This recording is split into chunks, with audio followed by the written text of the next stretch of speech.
intolerance, to racial, sexual, and religious chauvinism, to rabid nationalist fervor are beginning not to work. The sense of who I am and whether I'm good or bad or achieving or not, all that's learned along the way. Just a ride. And we can change it anytime we want. It's only a choice. No effort, no work, no job, no savings of money. I realized that I had the game wrong. That the game was to find out what I already was.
We were saying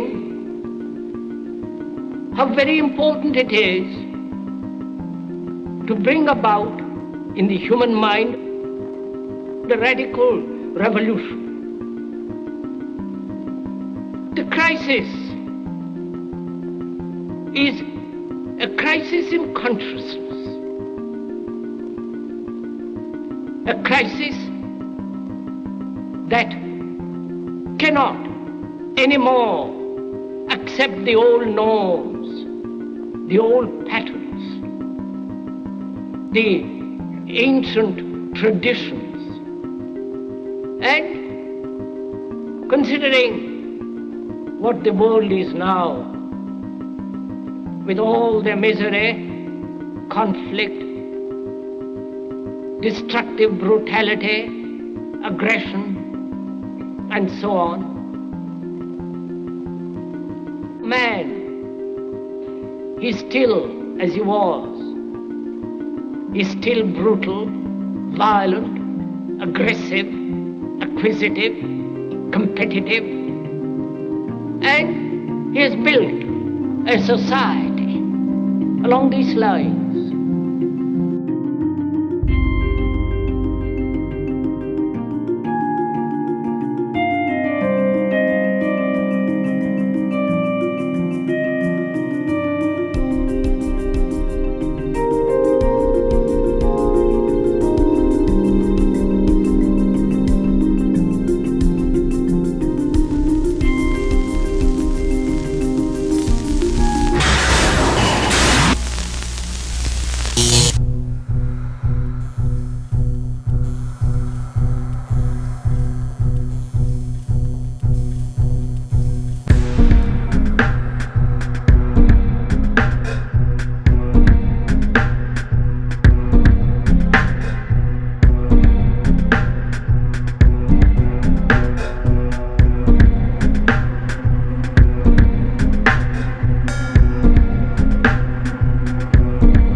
Society today is composed of a series of institutions.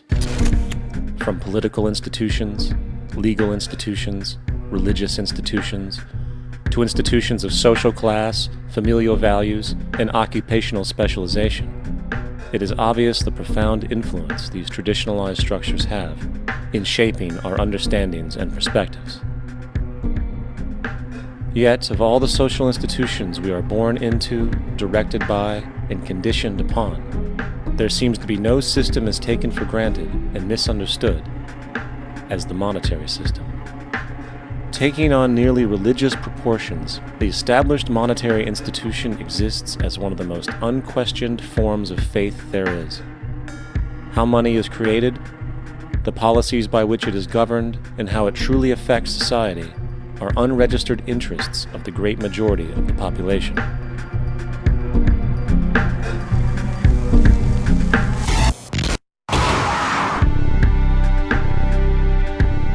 In a world where 1% of the population owns 40% of the planet's wealth, in a world where 34,000 children die every single day from poverty and preventable diseases, and where 50% of the world's population lives on less than $2 a day, one thing is clear: something is very wrong. And whether we are aware of it or not, the lifeblood of all of our established institutions, and thus society itself, is money. Therefore, understanding this institution of monetary policy is critical to understanding why our lives are the way they are. Unfortunately, economics is often viewed with confusion and boredom. Endless streams of financial jargon, coupled with intimidating mathematics, quickly deters people from attempts at understanding it. However, the fact is, the complexity associated with the financial system is a mere mask, designed to conceal one of the most socially paralyzing structures humanity has ever endured.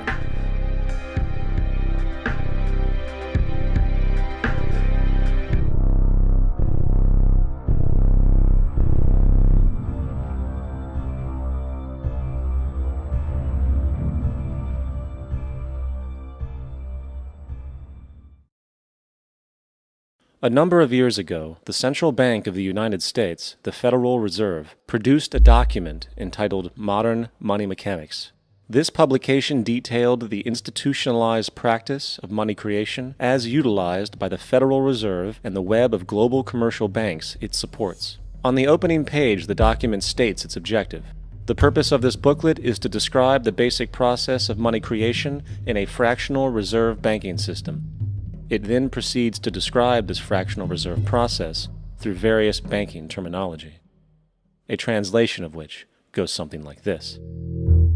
The United States government decides it needs some money, so it calls up the Federal Reserve and requests, say, $10 billion. The Fed replies, saying, sure, we'll buy $10 billion in government bonds from you.